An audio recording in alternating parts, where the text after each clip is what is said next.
Welcome to Hood Champion Boxing and Sports. In boxing, you find a way to win or you find a way to lose. Keyshawn Davis and Dennis Baranchek. I think it's time or at least I'm going to do it, is be very honest about the American prospect and about his win last night and picking up that WBO strap. First, let me say this. Congratulations to Keyshawn Davis, becoming a champion at 14 pro fights. For him to have turned pro, exited the pro ranks to go up to the Olympics, to pick up a silver medal, and come back and pick up where he left off. Not many fighters committed to the sport, dedicated to their craft, like Keyshawn Davis. I want to make sure I underscore this and emphatically state Keyshawn Davis has gotten better in every single fight. Anyone who says that he hasn't gotten better is taking it to the stupid and being a hater. But at the same time, for those reductive thinkers out there who take something they're seeing that's very complex and try to minimalize it to something that's super simple, I gotta tell y'all, what y'all saw last night wasn't just a generational talent getting there and pick up a win. Let's be real about Dennis Baranchek and that whole top-ranked card. Now remember, don't forget what I said about Keyshawn. He's special. He's amazing. He gets better with every fight. I'm telling you right now, Keyshawn Davis has all the qualities to be a champion. But Dennis Baranchek, I've always liked Dennis Baranchek. I thought he was a tough guy, can out-tough you, brings a Ukrainian spirit, Ukrainian heart into the ring. I thought Baranchek was going to put up a better fight than what he did. Keyshawn did look way bigger than him. He was definitely stronger than him. But this is what I want to say. I don't think the win over Baranchek should convince anyone that Keyshawn Davis is ready to go out there and have a Davis versus Davis showdown. Talking about Gervonta Davis. Okay? Now remember, I don't have a favorite fighter. My two favorite fighters were Chris Bird and Zab Judah. So as far as these fighters who fight now, if somebody wins, I don't give a fuck. All right? I'm just going to be straight. And normally I don't talk that hard, but I just want to make that the way I put that, I don't give a fuck, is for the idiots. I call them seagulls who come into the comments and they don't hear all the good things I say about their favorite fighters. They just hear me having a constructive dialogue where I'm saying some things that maybe they don't want to hear. So I want to make sure that I'm very clear that Keyshawn Davis is an amazing fighter. And I think he deserves to be a champion. And I think he has the kind of legs. And what I mean by legs, I'm not talking about in shape and condition legs. I'm talking about years. So when I say he has enough legs to be in boxing for 15 more years, means that he has the kind of talent that could help him be around for a long time. So let's understand again, I don't have a favorite fighter right now because my two guys are retired. I don't give a fuck. But as far as Baranchek, I just think Keyshawn was able to get away with some things because of the opponent in front of him. Now, Baranchek was trying to fight. I even said when I was tweeting, he was trying to fight like Madrimov. He was trying to fight like Paro. Madrimov and Crawford. That same up and down, herky-jerky switching stances, right? Paro against Hutchinson. Up and down, herky-jerky, in and out kind of style. Darting in and out, had some speed. But this is where Keyshawn had an advantage. He had Crawford working with him. And the one thing Crawford was able to utilize to nullify Madrimov, and the thing Hutchinson was able to utilize to nullify Paro was that jab and using their eyes and being active. If you're not active and throwing enough punches to paralyze a guy like Madrimov, a guy like Paro, and I'd even say a guy like Baranchek, you could be in trouble. So Keyshawn had that upper hand. And when he came in there, you saw the jab was crazy. Then he was going to the body. But also you saw in Baranchek a guy who just looked like he didn't want to be in there. Kind of reminds me of when Crawford fought Earl Spence. There's something about the energy of Earl Spence. The fight started. He looked like he really wanted to try to do some damage to Crawford. But what we saw happening in there was something none of us could have anticipated. Most of us thought Crawford would win, at least on my channel, but not the systematic, violent destruction of Earl Spence. It was so one-sided to where everyone, Spence fans for sure, and a lot of Crawford fans said, damn, great win for Bud, but what was wrong with Earl Spence? You know what I'm saying? Crawford did what we thought he would do. Other people felt Crawford did the impossible, but they said it wasn't because of how great Crawford was, it's because of Earl Spence's condition. And I think Keyshawn is falling into that same kind of groove where it's like, great win. However, the opponent allowed him to look that great. So it's taken away from Keyshawn, because I'm not going to lie. When I was watching Baranchek in there, that shit looked like Ivan Redkach. Like, he looked like Ivan Redkach. I was calling him Dennis Ivan Redkach Baranchek, because that's how crazy he looked in the ring last night. I'm like, damn. Then I saw his nose get busted. I saw the body shots hurt him, just like Redkach versus Prograis. And then he just stayed down and didn't get up. So when we come back to say just how good is Keyshawn Davis, I think Keyshawn easily dispatched Baranchek in 4 rounds. And I think we need to stop and look at that and say to ourselves, who did he easily dispatch? And was that enough for us to say Keyshawn's going to go out here, destroy a Teofimo? I know he says he won't fight Shakir, but if they were to fight, say he would destroy Shakir. Even a guy like Vasily Lomachenko or Gervonta Davis or a Zepeda, okay? I think we really need to stop and ask those questions. Now, if Keyshawn would have fought Zepeda last night and did that to Zepeda,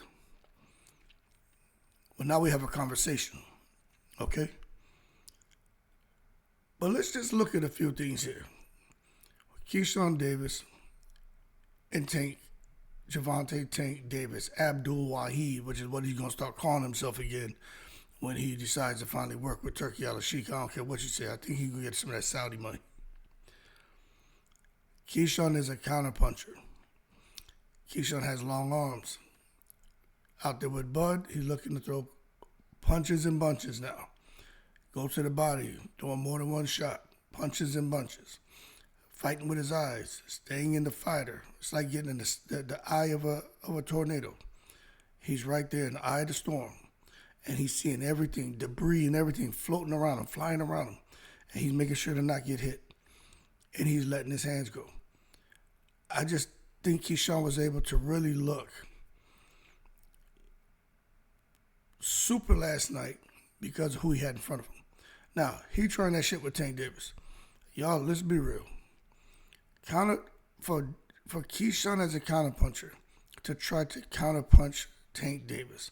Counterpuncher versus counterpuncher. I'm telling you, I think Keyshawn puts up a good fight, but I think he loses the counterpunching battle.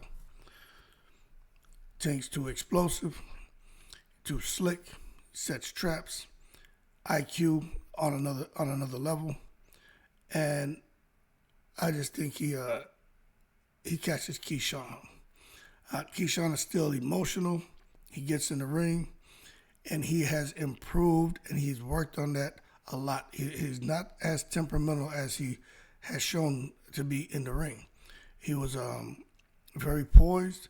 Still, if you get in the clinch, he wants to shove you, he wants to bully you, and that's where the emotion flares up. But against Tank Davis, I just think the biggest thing for Keyshawn is to work on his temperament, and then maybe he can get in a fight with Tank. You can't get in a fight with Tank being temperamental, because when Keyshawn tries to grab Tank or whatever, Tank's not going to allow a clean break if the referee's not getting involved. Tank's going to hit you. Tank is mean, man. Keyshawn thinks he's mean. He thinks he's tough. I'm from Norfolk, man. Fuck all that. Gervonta Davis is a different type of beast. Gervonta Davis is nefarious. He doesn't care. He'll even risk losing a point. Gervonta is a very mean-spirited human being when he gets in that ring. So, in my opinion, Keyshawn Davis needs to take a couple more fights to work through that temperamental issue and to really understand his distance. Understand he has long arms. When is best to fight on the inside. When is best to try to throw a lead right hand. Like, he's got to really understand that better with the selection opponent in front of him. Now, what I will say is when he fought Baranchek, maybe he realized within the first 30 seconds, this shit is over. This guy ain't gonna survive. And maybe that's why he chose to take a few risks, to deviate from the game plan a little bit, because he felt like he was safe. Baranchek was no threat. And that tells you a lot about a guy like Keyshawn, who's kind of like Tank. Tank's not just going to come in there in the first round, guns blazing. Tank's going to kind of break you down, set traps, kind of just download the data. But when Tank starts to figure out the script, you see he just starts to go to work. And fights don't last too long once Tank Davis gets active in that ring.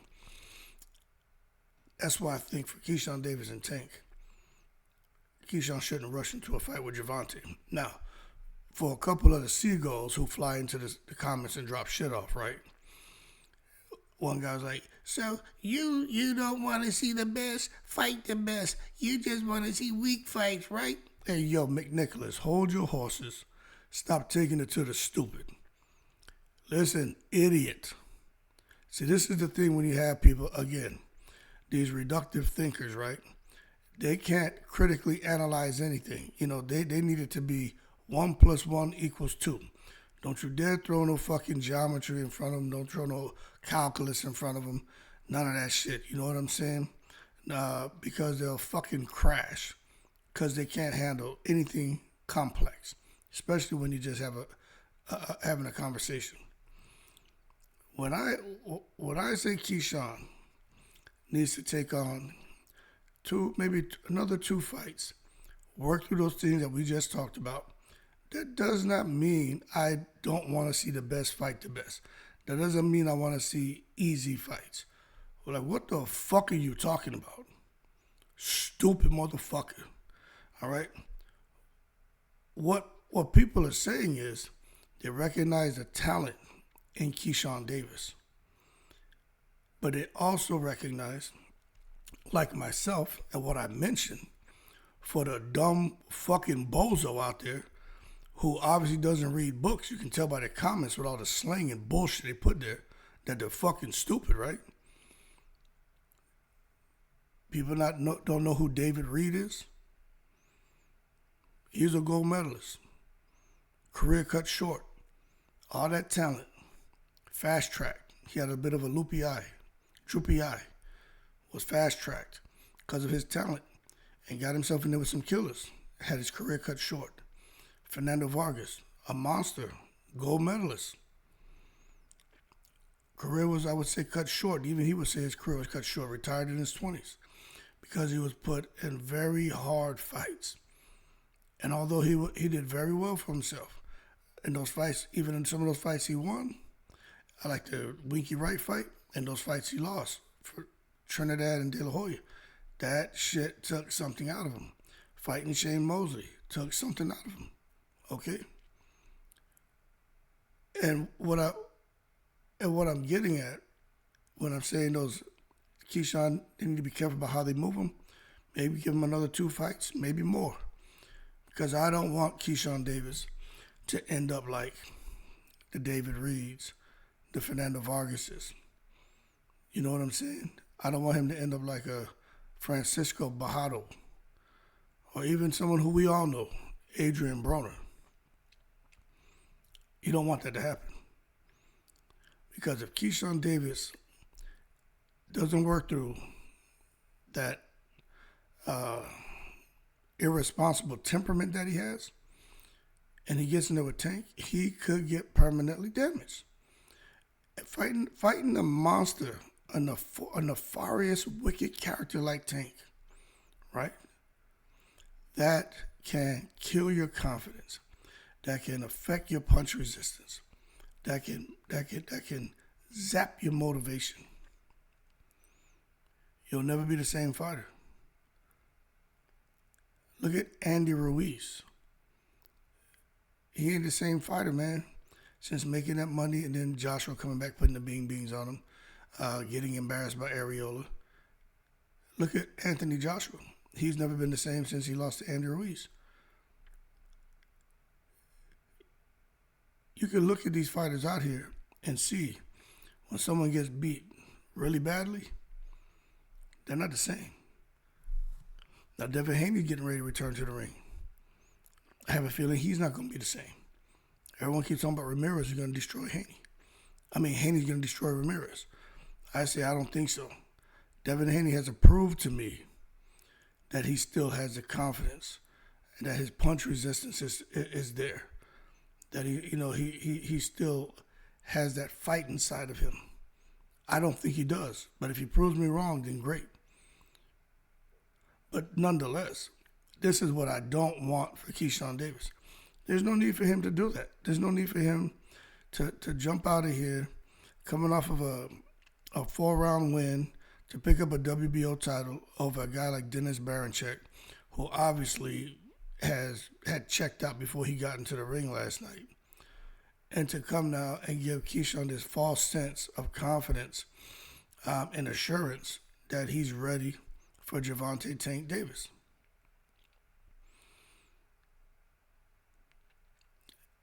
I'll give you a prediction on Keyshawn Davis if he fought Tank. I think Keyshawn will get knocked out within 3 rounds. I think he'll make it in. Now, I'll give it. No, let me. I'll say 6, because Tank, he'll let Keyshawn start making mistakes, and this is what I think what happened in that fight. Tank may let Keyshawn get a little bit of work going, first, second round, and Tank in the 3rd round would pop him here and there just to see, okay, he's getting comfortable. 4th round, in between rounds, the 3rd round, going into the 4th, Bomac could be telling him, stick to the game plan. Don't let this motherfucker hit you, man. Crawford would be shouting some shit. So Keyshawn be looking at the ring.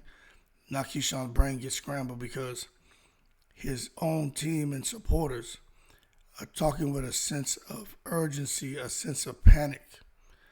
And he's going to get in there and start overthinking. His reaction time, his initiation time will be off by a split of a second, which is just enough time for Tank to tranquilize you. And I think by the 6th round, Tank gets him out of there. There's no need for Keyshawn to rush it.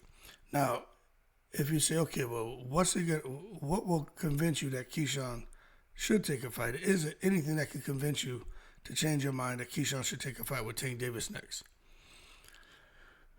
I think if he's going to make what Bob Arum would call life-changing money. Now, there's all kind of rumors about Jared Anderson, right? Some people say he made $2 million. My understanding is he made like $5 million, right? Now, that's going off of hearing, I don't know if it was Radio Raheem. It was one of them videos I watched a few months ago. And it was kind of piggybacking on what Bob Arum was saying about life-changing money.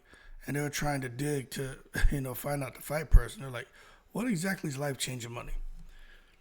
and I can't remember who they were talking to. It's on one of them larger YouTube channels. But anyway, it was along the lines of, hey, Turkey Al-Sheikh will report. And reporting, so he's doing like Al Heyman. They may report that fighters are making one thing, but what fighters actually receive is a lot more. And like Crawford, this talk that Crawford only made a couple million to fight Madrimov. Yo, Crawford made more than he made to fight Earl Spence when he fought Madrimov. You know who's one person who tells the business, probably when he shouldn't, is Eddie Hearn. Okay? Because Eddie Hearn's all about money. The only thing matter to Eddie Hearn is money. But that being said, if Keyshawn Davis to fight Tank, if he was going to make like $20 million, he should take the fight. Take the fight. Because, you know, anything can happen.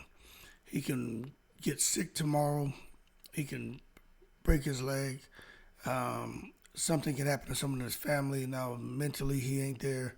He could end up like a Jamal Charlo, where personal issues, professional issues keep you out of the ring. And then you find that you're no longer the guy you once were. Kind of like Keith Thurman being in his prime, top of the sport, got married, career was derailed. Not a bad thing, but his career was derailed.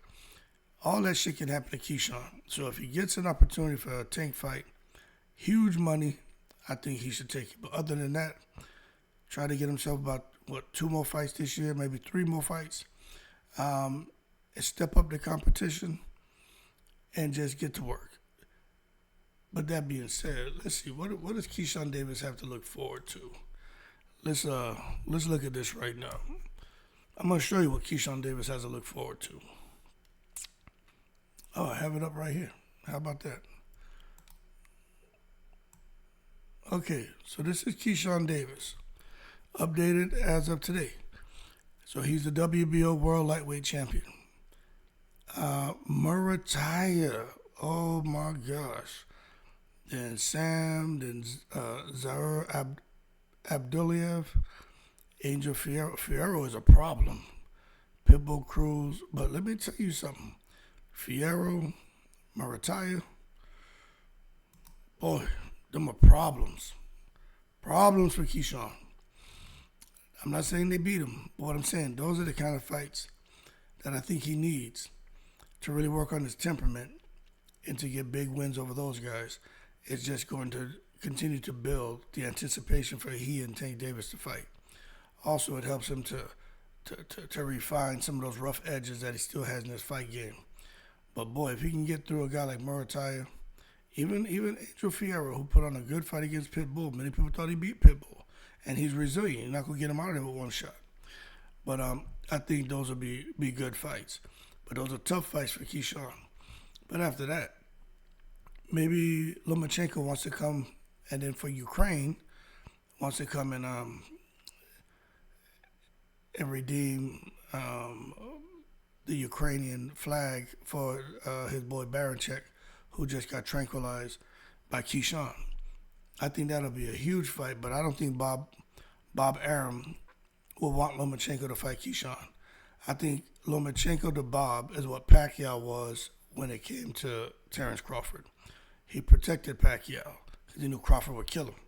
And with Lomachenko right now, in the inactivity, I think even Bob knows Keyshawn ain't nothing but another, a smaller, maybe a little bit nicer version of Terrence Crawford, because Crawford is like Gervonta, nefarious, mean as hell.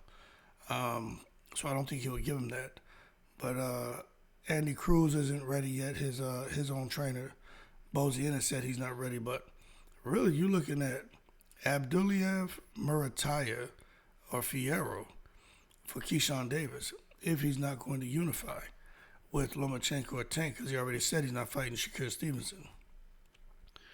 Anyway, Keyshawn Davis, I'm very impressed, and I respect him a whole lot. I don't think he's ready for Gervonta Davis. I think he has about the 70% solution to deal with someone like Tank. You need the 100% solution to deal with Tank to make the fight competitive. If not, he's gonna when he decides to put his foot on the gas, he is. He's gonna put his left foot on the gas. It will be his right foot, and his left foot gonna be on your neck, and he's not gonna let up off the gas or that foot off your neck. So one thing I want to say, in addition to that, okay, so now you know, I think Keyshawn Davis is on his way. He just has some shit to work through. But Keyshawn Davis deserves a lot of respect. Takes care of his sisters, takes care of his brothers, takes care of his mother, his family. Keyshawn Davis is out here fighting with a different purpose. And when you have somebody who's motivated like that, to change the paradigm, right, to have a paradigm shift here, to ensure that his family now and his extended family, everyone's going to be taken care of as far as the generational wealth he can create to make sure everyone's okay and their children are okay. He's going to fight as hard as he possibly can in every fight. And I think his brothers have the same mentality. And you got to respect what Keyshawn Davis is doing outside the ring in his personal life with himself and his siblings and his mother. Absolutely amazing. So I want to make sure I cover Keyshawn Davis properly, respectfully. I think this man, under Bomac's team, and with the influence from Crawford, Shakira, and other greats, I think he's on his way. I really do. But I just don't think they need to put him in there with Gervonta Davis right now. I don't care what nobody says. But hey, if he gets the Gervonta fight, he fights him and beats him. You know what? I was wrong. And you were right. And then what we'll do after that fight is for the next one, you share your crystal ball with me, right? And that way you rub it, because I ain't touching nobody's balls, right? You rub your crystal fucking ball, and then you tell me who's going to win. That way I can start predicting fights with 100% accuracy. But the thing is, I know none of y'all have a fucking crystal ball. So when it comes to people making predictions and you see girls wanting to fly into the comments and say, how does it feel? You were wrong. How about this? Take that crystal ball that you have over there, that you predicted the fight would be right, but you didn't want to share it with us. Take that crystal ball and shove it up your motherfucking ass. Keep cool. Shout out to the veterans, all 7 continents. Hood champions in the motherfucking breeze.